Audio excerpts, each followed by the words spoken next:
ये G20 आखिर है क्या? और क्या सच में हमें इससे कुछ फायदा है या फिर ये सब हवाबाजी? बात करेंगे आज के वीडियो में।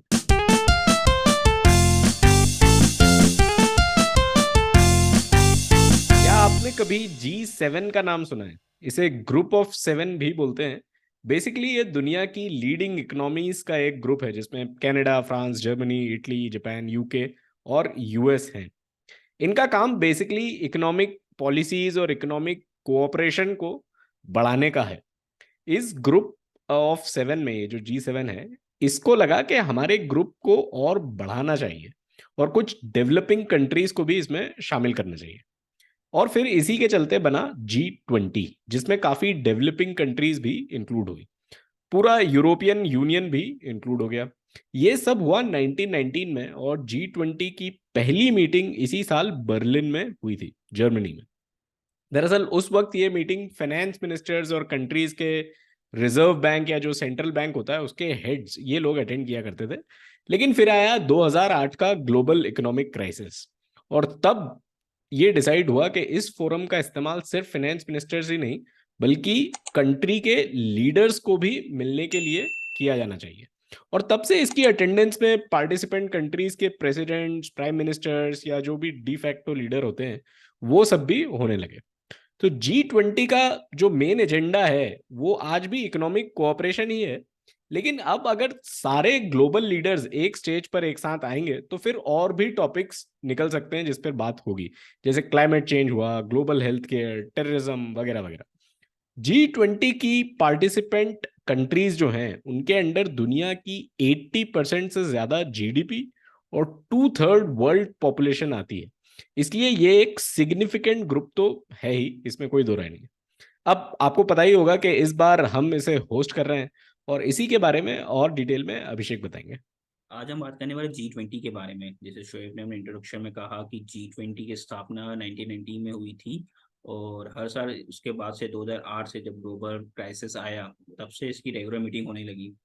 अ, आपकी स्क्रीन पे दिख रहा है कि G20 में कौन कौन से देश शामिल है। 19 देश है इसमें। Argentina, Australia, Brazil, Canada, China, France, Germany, India, Indonesia, Italy, Japan, Mexico, Russia, Saudi Arabia, south Africa, south Korea, Turkey, UK, US और यूरोपियन यूनियन। ये 19 देश, ये 19 देश प्लस यूरोपियन यूनियन G20 में शामिल है। इसकी हर साल मीटिंग होती है 2008 से। जो नेशनल हेड है, जो प्रेसिडेंट है और जो प्राइम मिनिस्टर है, वो इसकी मीटिंग अटेंड करते हैं। इसके साथ में IMF, वर्ल्ड बैंक और यूनाइटेड नेशन के जो हेड है वो भी ये मीटिंग अटेंड करते हैं। साथ में स्पेन और नीदरलैंड के जो नेशनल हेड या फाइनेंस मिनिस्टर है वो भी ये इस समिट की मीटिंग अटेंड करते हैं। यहाँ पे आपको सामने दिख रहा है कि G5, G8, G20 में क्या डिफरेंस है। G7 में, जैसे शोएब ने इंट्रोडक्शन में कहा, कि जो डेवलप कंट्री है, जो विकसित देश है, वो आते हैं इसमें। कनाडा आता है, फ्रांस आता है, जर्मनी आता है, इटली आता है, जापान, यूनाइटेड किंगडम और यूनाइटेड स्टेट। इसमें हम रशिया को जोड़ देते तो G8 बन जाता है। और अगर हम जब इसमें 11 developing countries plus European union को जोड़ देते तो वो G20 बन जाता है। अब G20 की प्रेसिडेंसी कैसे आती है? तो जितने भी जो देश है G20 के सदस्य हैं, उनको 5 ग्रुप में किया है। पहला जो ग्रुप 3 है उसमें 3 नेशन है। बाकी ग्रुप 1, ग्रुप 2, ग्रुप 4, ग्रुप 5 में चार चार कंट्री है। ग्रुप 1 और ग्रुप 2 को छोड़ देते, जो ग्रुप 3 और ग्रुप 4 और ग्रुप 5 है, उसमें जो जोग्राफिकल लोकेशन है उसके अकॉर्डिंग डिवाइड किया गया है। ग्रुप 3 में लैटिन अमेरिकन कंट्रीज है, जैसे अर्जेंटीना, ब्राजील, मैक्सिको। ग्रुप 4 में western European countries, France, Germany, Italy, United kingdom. Group 5 में ईस्ट एशियन कंट्री है, China, Indonesia, Japan, south Korea. जो ग्रुप 1 है उसमें ऑस्ट्रेलिया, कनाडा, सऊदी अरेबिया और यूनाइटेड स्टेट आते हैं। ग्रुप 2 में इंडिया, रशिया, साउथ अफ्रीका और टर्की आते हैं। अब इसमें प्रेसिडेंसी कैसे मिलती है? बारी बारी से हर ग्रुप को प्रेसिडेंसी मिलती है, कि एक साथ ग्रुप 1 करेगा, उसके बाद ग्रुप 2, ग्रुप 3, ग्रुप 4, ग्रुप 5, ऐसे हर ग्रुप को प्रेसिडेंसी मिलती है। और ग्रुप मेंबर डिसाइड करते हैं कि किसको प्रेसिडेंसी देनी है। जैसे इस बार ग्रुप 2 के पास प्रेसिडेंसी थी। अब ग्रुप 2 के जो नेशन है, जिसमें इंडिया आता है, रशिया आता है, साउथ अफ्रीका और टर्की आता है, इन्होंने आपस में मिलकर डिसाइड किया है कि इस साल 2023 में इंडिया में ये सबमिट होगी। आपके स्क्रीन पे दिख रहा है कि हर कंट्री का नाम है कि किस कंट्री में कब कब सबमिट हुई है। सबसे पहले यूनाइटेड स्टेट में 2008 में हुई थी।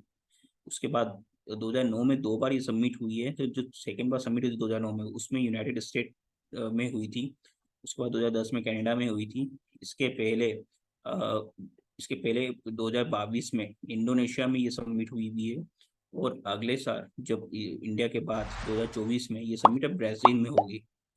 जब इसमें एक जो सऊदी अरेबिया की जब प्रेसिडेंसी थी 2020 में, वो कोविड ईयर था, तो ये समिट वर्चुअली हुई थी। वर्चुअली सभी नेशन के हेड आए थे, उन्होंने अटेंड की थी। फिजिकली कोविड की वजह से 2020 में नहीं हो पाई थी। जिसकी प्रेसिडेंसी स्टार्ट होती है 1 दिसंबर से स्टार्ट होती है, और अगले साल 2030 नवंबर तक किसी भी देश के पास की प्रेसिडेंसी रहती है। इस बार से कि हमने कहा कि ये जो समिट है इंडिया में होने वाली है, आपकी स्क्रीन पे इस बार का जो इंडिया में समिट हो रही है उसका लोगो दिख रहा है G20 का। ये G20 का लोगो है, और जो उसकी थीम है वो है वसुधैव कुटुंबकम, यानी one earth one family one future. इस थीम पे ये समिट हो रही है। इस समिट में ये साल भर पूरी जिस देश के पास प्रेसिडेंसी होती है, वहाँ पे एक अलग अलग जिन G20 की जो कमिटीज रहती है, वो साल भर उनकी मीटिंग होती है। इंडिया में भी पिछले 1 साल से जनवरी से हम देखें तो अलग अलग शहरों में अलग अलग ग्रुप्स की मीटिंग होती आ रही है, जो फाइनल जहाँ पे नेशनल हर देश के जो राष्ट्रपति प्रधानमंत्री या में रिप्रेजेंटेटिव भेजेंगे, उनकी मीटिंग 9 से 10 सितंबर तक है। और भारत मंडप ITO जो न्यू दिल्ली में है, जो आपके स्क्रीन पे फोटो दिख रहा है, यहाँ पे इस 9 से 10 सितंबर तक ये समिट होगी, जहाँ पे सभी देशों के जो G20 के सदस्य है, उनके प्रधानमंत्री या राष्ट्रपति आएंगे। इसमें अभी जो रशिया के है व्लादिमीर पुतिन, वो नहीं आ पाएंगे, वो अपनी जगह उनके जो फॉरेन मिनिस्टर्स को भेज रहे हैं। और चाइना के शी जिनपिंग है, उनका भी अभी कंफर्म नहीं है, हो सकता है वो उनके शी जिनपिंग जो प्रेसिडेंट है वो ना आए और प्राइम मिनिस्टर आए। तो ये 9 से 10 तक भारत में भारत मंडपम ITO न्यू दिल्ली में इस वेन्यू पे ये मीटिंग होने वाली है। तो 9th और 10th सितंबर को जब ये मीटिंग खत्म होगी, जब ये G20 की इवेंट खत्म होगी, उसके बाद और न्यूज़ बाहर आएंगी और हमें खबरें मिलेंगी कि इस G20 इवेंट में आखिर हुआ क्या और इसका आगे रिजल्ट क्या है, ये सारी कंट्रीज आगे क्या स्टेप्स लेने वाली हैं। तो इस पर भी हमारी नज़र रहेगी। इस बार के कॉन कॉल में इतना ही, अगली बार फिर मिलेंगे, तब तक के लिए टेक केयर।